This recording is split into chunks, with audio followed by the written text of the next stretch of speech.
قبل لحظات أعلن مدرب منتخب إسبانيا لويس دي لا فوينتي على القائمة النهائية لمنتخب إسبانيا، والتي سيواجه من خلالها منتخب النرويج واسكتلندا.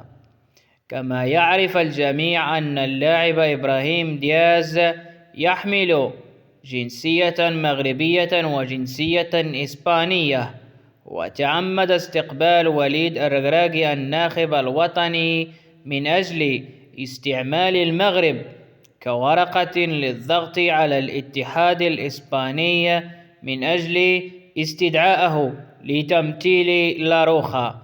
ولكن في النهاية عرف أنه لا يوجد في القائمة النهائية لمنتخب إسبانيا، وغالبا أنه سيعيش على واقع الصدمة بعدما صرح أنه يريد تمثيل إسبانيا ووضعها كخيار أول.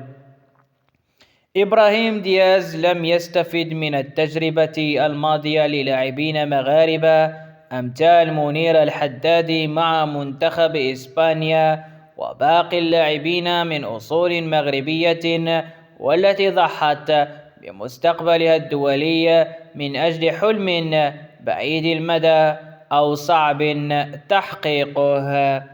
وأجاب مدرب منتخب إسبانيا دي لا فوينتي على سؤال أحد الصحفيين حول عدم استدعاء إبراهيم دياز لاعب ميلان الإيطالي، فأجاب قائلا أن أي لاعب عليه أن يحس أنه إسباني 100%، ويأتي راكدا للمنتخب قبل أن أستدعيه.